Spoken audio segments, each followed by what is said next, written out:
Hello students, we are live now. Today we learn simple past. Past indefinite या simple past, इसको दोनों में से कोई भी बोल सकते हैं. Past indefinite या simple past एक ही टेंस होता है. हमारे प्रेजेंट के टेंस थे indefinite, continuous, perfect या perfect continuous. चारों टेंसेस कंप्लीट हो चुके हैं. जिन्होंने नहीं देखे वो हमारी पिछली वीडियोस को देख सकते हैं. हमारा नेक्स्ट आ जाता है नंबर 5. ये नंबर सीरीज के हिसाब से 5 नंबर का है 12 सेंटेंसेस में. और वैसे ही हमारा पास्ट का पहला है, पास्ट का फर्स्ट है, पास्ट इंडेफिनिट. अब इसको ट्रांसलेशन के रूल और पहचान हम इसको देखते हैं. पहचान, सबसे पहले पहचान क्या होती है हिंदी से इंग्लिश ट्रांसलेट करने के लिए. जिन हिंदी वाक्यों के अंत में तथा तिथि थे आदि शब्द आते हैं. जिन हिंदी वाक्यों के अंत में ता था तिथि ते थे, ये तीन वर्ड्स हमें याद रखना है. ता था तिथि ते थे ये वर्ड आएंगे तो वो हमारा पास्ट इंडेफिनिट होगा. या इनके अलावा क्या पहचान है, जब किसी हिंदी वाक्य के अंत में आ ई ए ओ आदि का साउंड निकलता हो तो हमारा क्या हो जाता है, वो पास्ट इंडेफिनिट हो जाता है. या तो ताता तिथि तेथे डायरेक्ट कोई वर्ड में दे दिए जाए ये वर्ड सेंटेंस के एंड में, या आ ई ए ओ इस तरह का साउंड निकले किसी हिंदी वाक्य में तो वो हमारा हो जाता है पास्ट इंडेफिनिट यानी सिंपल पास्ट. अब इसके सिंपल पास्ट में इसका टाइप आ जाता है अफर्मेटिव. सबसे पहला आ जाता है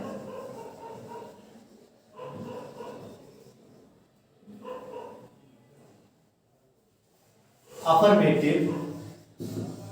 अफर्मेटिव को हिंदी में कहते हैं साधारण.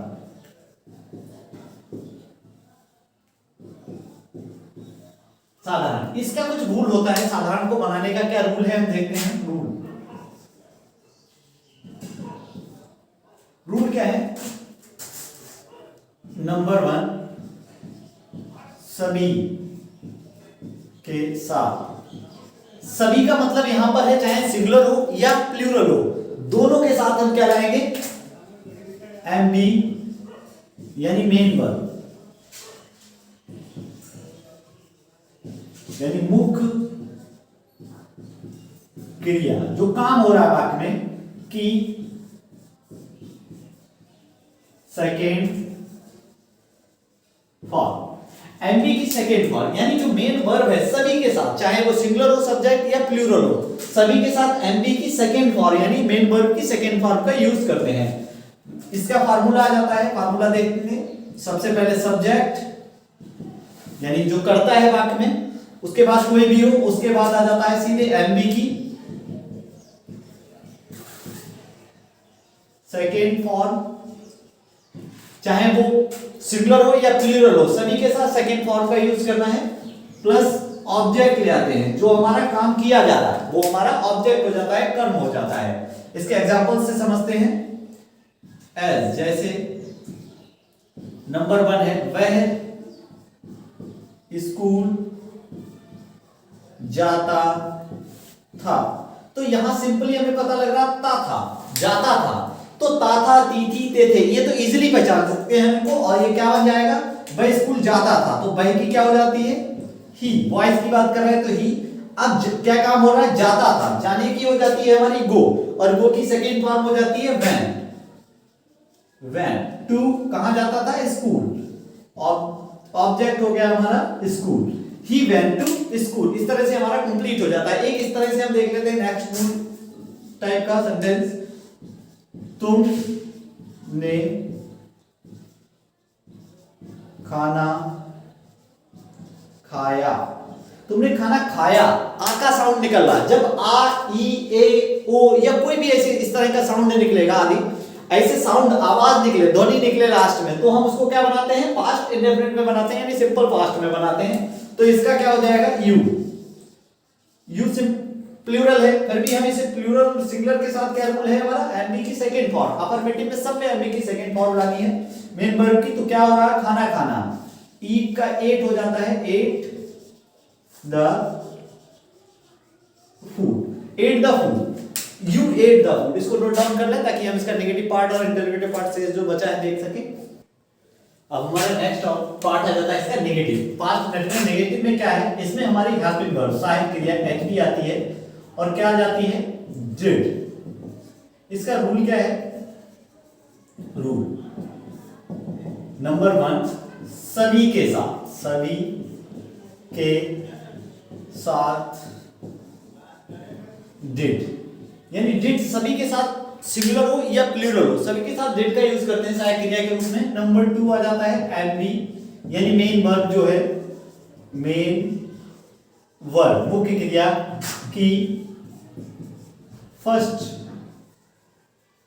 फॉर्म।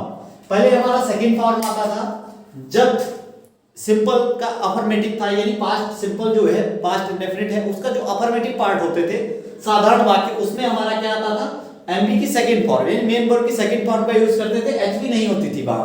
अब हम जब नेगेटिव का यूज करेंगे, नेगेटिव बनाएंगे, ट्रांसलेट करेंगे, तो सहायक क्रिया में हेल्पिंग वर्ब का यूज करना होगा, जो होगी डिड, और सिंगुलर हो या प्लूरल दोनों के साथ डिड का यूज होगा, एमबी की फर्स्ट फॉर्म आ जाएगी। इसका फार्मूला देख लें, सबसे पहले आ जाता है सब्जेक्ट प्लस एचबी यानी डिड प्लस एमबी की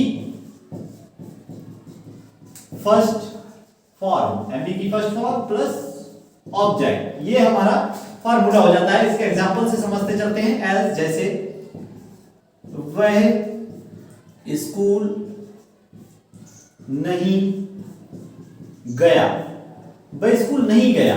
अब आ की आवाज निकल रही है, हमने पहचानने सीखा था कि जिस हिंदी वाक्यों के अंदर में आ, ई, ए ये साउंड निकले या ताता दीदी तेथे वर्ड है, तो हमारा सिंपल पास्ट होता है।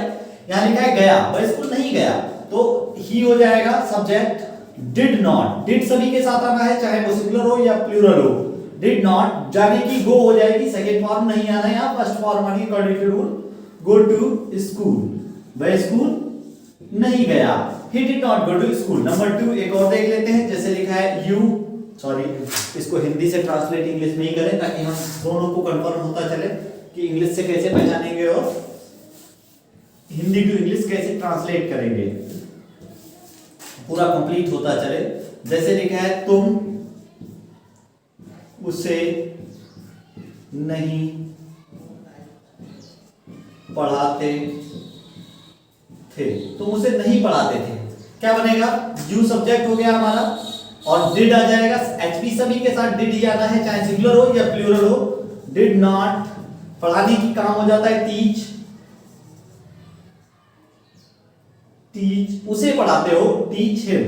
सब्जेक्ट हमारा हो गया यू, यू जो कि प्लूरल है और यहाँ ही सिंगुलर है। डिड यहाँ भी आना है, यहाँ भी आना है, चाहे सिंगुलर हो या प्लूरल हो, सभी के साथ डिड देखने को मिलेगा। अगर हम कॉम्पिटिटिव एग्जाम की बात करें तो यहाँ हमें इस तरह से सेंटेंस दिया जाएगा और वहां पूछा जाएगा इसमें कौन सा सेंटेंस है, नाम टेंस का नाम पहचान कर बताइए। तो टेंस हमारा कौन सा है, ये पास्ट इंडेफिनिट हो जाता है। डिड देखते ही हमें पता लग जाता है पास्ट इंडेफिनिट है। दो टाइप के टेंसों में कंफ्यूजन होता है, जैसे प्रेजेंट इंडेफिनिट और पास्ट इंडेफिनिट। प्रेजेंट इंडेफिनिट में क्या है, अफर्मेटिव में एस या ईएस लगा मिलेगा या फर्स्ट फॉर्म दी जाएगी, और इसके पास्ट इंडेफिनिट के अफर्मेटिव में हमारा सेकंड फॉर्म दिया जाएगा। इजीली हम पहचान सकेंगे अगर सेकंड फॉर्म कहीं है, सिंपली यूज किया गया और सेकंड फॉर्म यूज की गई है तो हमारा पास्ट इंडेफिनिट है, और फर्स्ट फॉर्म यूज की गई एस या ईएस नहीं लगा है या लगा है, सिंगुलर के साथ एस ईएस होगा और प्लूरल के साथ नहीं होगा, तो वो हमारा प्रेजेंट का सिंपल हो जाएगा। तो नोट डाउन कर ले ताकि इंटरोगेटिव पार्ट देख सकें।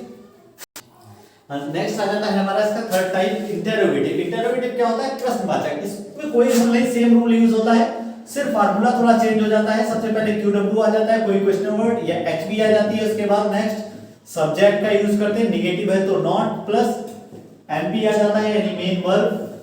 मेन वर्ब की फर्स्ट फॉर्म आ जाती है, first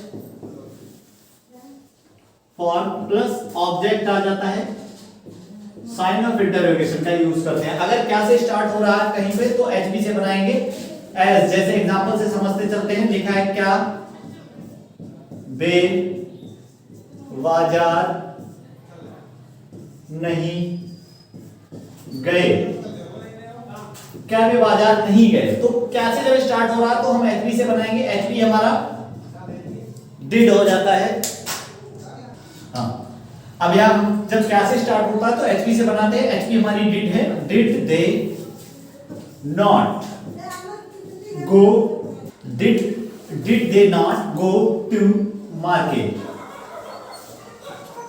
did they not go to market. इस तरह से हमारा सेंटेंस ट्रांसलेट हो जाता है। क्या से जब स्टार्ट होगा तो हम एचबी से बनाएंगे, डिड सब्जेक्ट आ जाएगा दे, नेगेटिव है तो नॉट, काम क्या हो रहा है गो जाना, गए, आ ई ए साउंड ध्यान रखेंगे, हम याद रखेंगे, गो टू मार्केट कहां गए, बाजार गए। नंबर 2 आ जाता है, एक एग्जांपल और देख लेते हैं। तुम कहां जाते थे, तुम कहां जाते थे, कहां किया जाती है सबसे पहले हमारा वेयर, क्यूडब्ल्यू से बनाएंगे। जब कोई क्यूडब्ल्यू दिया गया है एसबी आ जाएगी डिड, वेयर डिड सब्जेक्ट आ जाता है हमारा यू, वेयर डिड यू जाने की हो जाती है गो, वेयर डिड यू गो। इस तरह से हमारे ट्रांसलेशन कंप्लीट हो जाता है। आने वाले नेक्स्ट प्रेजेंट पास्ट कंटिन्यूअस को देखने के लिए चैनल को सब्सक्राइब कर वीडियो को लाइक करें। Thank you.